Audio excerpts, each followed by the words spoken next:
Alright guys, so Rasbo, the one who's being mean and chasing around the females right here, he just spawned with this little female, and he definitely hurt her tail. So we're actually going to separate them out of here. But luckily, where they were spawning was up in here.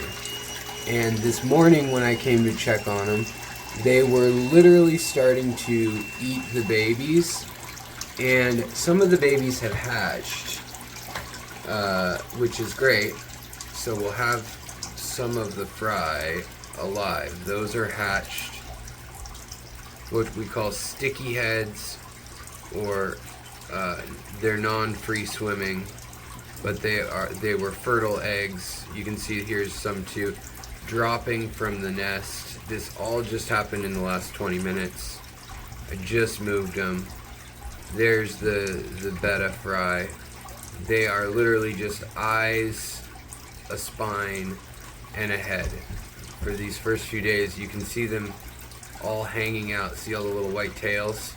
That's them hanging from the top of the bubble nest that for some reason he started pulling apart, maybe from stress or something. But now we have to deal with the bettas back in the colony, and right now we've got 2 males and 3 females in here at the moment. And this female, she's pretty shy because she just went through the, the tiring process of laying eggs, plus the male nipped her fin. And now we have to make sure that he's not on a course to keep doing that. Now there's a lot of hiding spots in this tank. There's a lot of ditherfish too, little exclamation point rasboras and stuff, as well as the Beckford pencilfish. And he has successfully spawned with her as well. Or actually, no, let me rephrase that. He has successfully spawned with this female in the past. So, Rasbo just spawned with her for the first time. And she still has quite a few eggs in her belly if you look at her. See her belly there? But she seems a little stressed, and she seems to be doing okay, but a little stressed. So the next thing is we need to make sure there's food in the water for these little guys, for these brand new babies. So what I like to do is use my green water or infusoria, and what we'll do is we'll take a light, we'll take a flashlight, and we'll shine it down into these murky waters that I keep just kind of a sludge of different stuff in. You see all these little white and fuzzy bars? Those are paramecium, and those are food that's even too big for these guys right now. They need infusoria. So we're gonna go to a different tank, and we're gonna go hunting for the size food that these guys need right now. Now in this tank with these emperor gudgeons, they've got quite a bit of in their tank, they've got quite a bit of little white dots floating stuff in the water, and that is good food. But what I wanted to double check was, while we're over here, is the scud tank.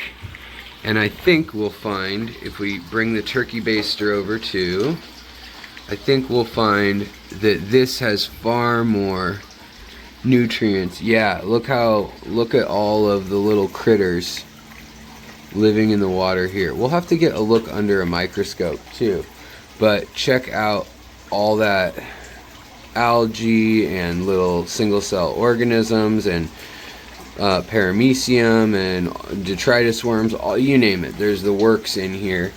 And we're going to get these guys, we're going to move this stuff out of the way, and we're going to get the duckweed, and then we're going to just suck up as much of that goodness as we can, even though it's kind of like rancid water, to be honest.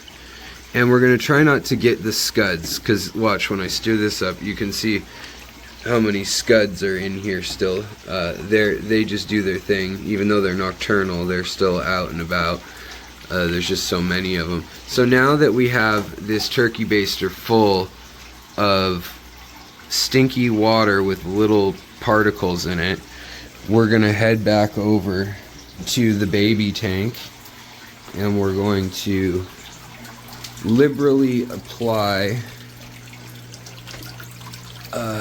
that up here.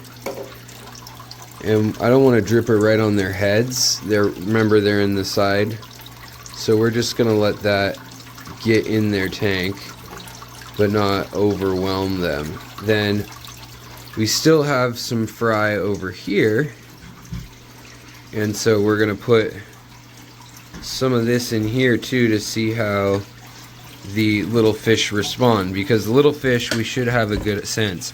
Now, this is what's interesting, is even though these two have been fighting, she keeps going back to be with him, and that's pretty common.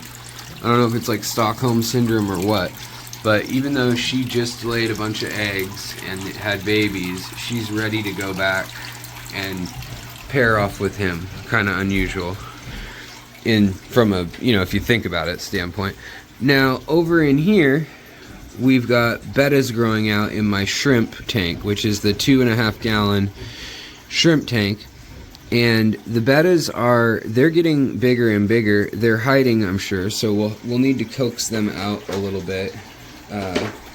So one moment, let's get them out. You can see one right here.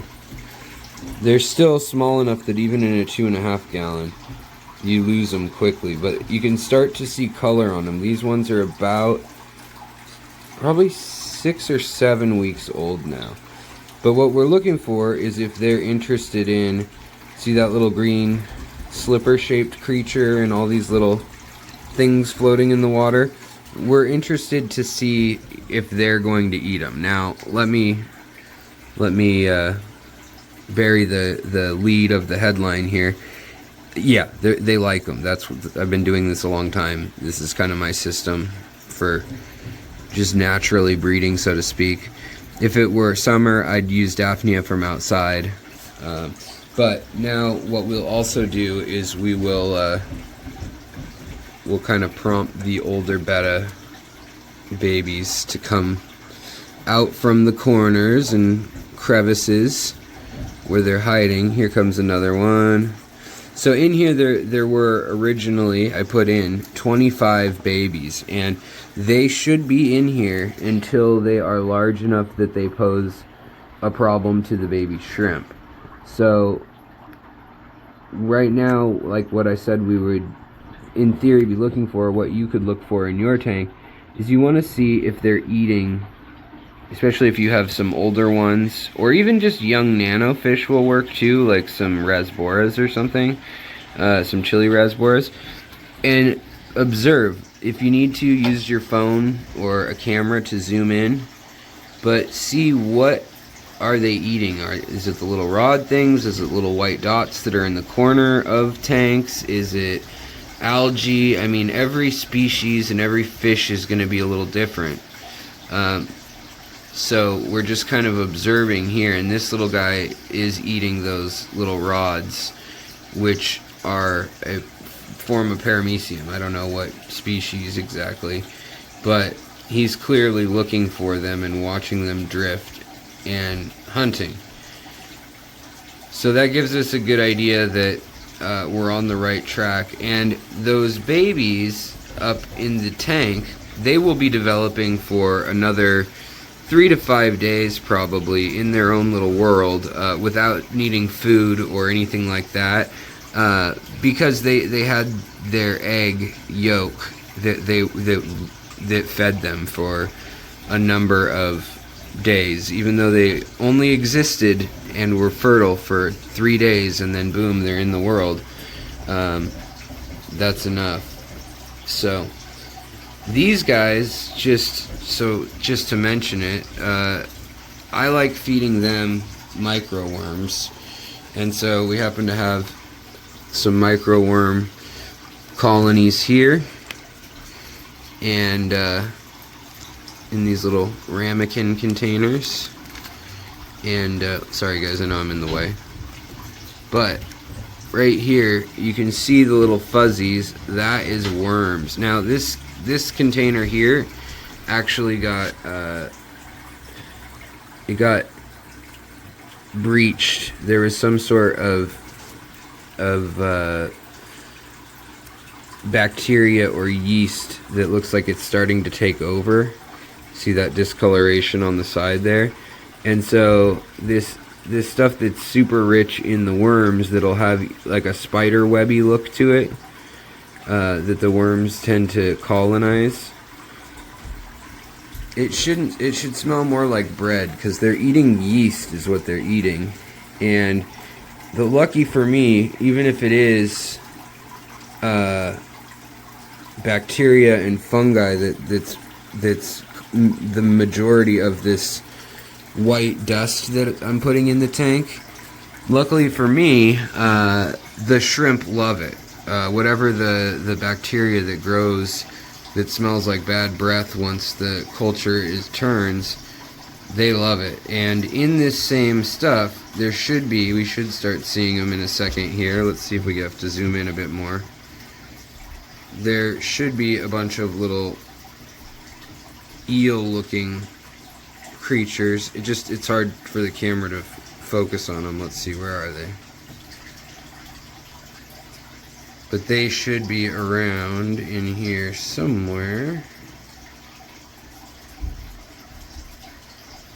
And that's what the fish, there we go. There's one that's in focus. Right in the center there. See him? So that is ideally what we're culturing, and ideally what the fish are eating. But we're gonna swab again.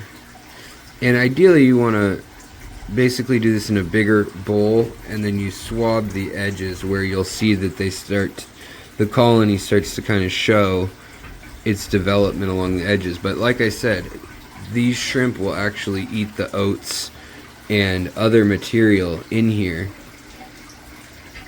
So it's fine, especially with snails and shrimp. They like that bacterial growth too, which is really handy, because otherwise it just murks up the tank and makes it all cloudy and gross. But this is kind of my taking care of multiple stages of bettas. Very, very low tech. See the little eel right next to his head? Boy, he's starting to get some good color. Or she, maybe. I don't know why she won't go for that little eel there, but maybe she sees a better one somewhere.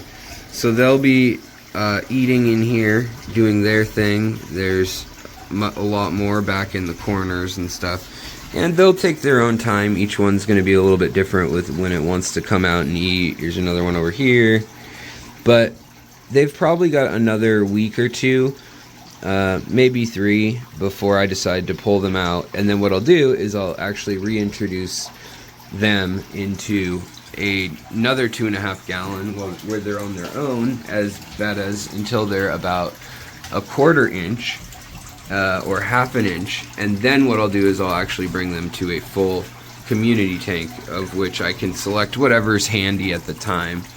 But let's get one last look. And in their tank at the moment, I'm trying to spawn some scarlet batis. And where is the female? Where's she at? Just to say hello in the middle of the video. I don't know where she's at, but she's in here somewhere. Probably avoiding him. They have a reputation for being not the sweetest companions known to Earth. But again, let's leave it on the note here of the babies and the fry that are hatched and living now in the betta tank. You can actually see some of them are more developed than others, but most of them are just hanging on that protein slash biofilm that was the bubble nest that's still hanging out in the water, on the surface of the water. And I'm sorry it's moving. It's a tank that's jiggling on top of me, trying to hold it still, zoomed in as far as it'll go. But what we can see is all those little tails, and hopefully, you know, 75-80% of them will make it. And what they'll do is they'll fall down to the substrate like they're doing here, and then as long as nothing eats them, so that's why you want to make sure you don't have any planaria or anything like that, and no mold or things like that, then the babies will be here.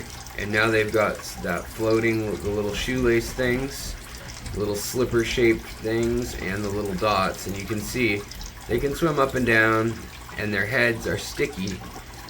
They actually have like a little, they're covered in these little noodle looking things if you look at them under a microscope.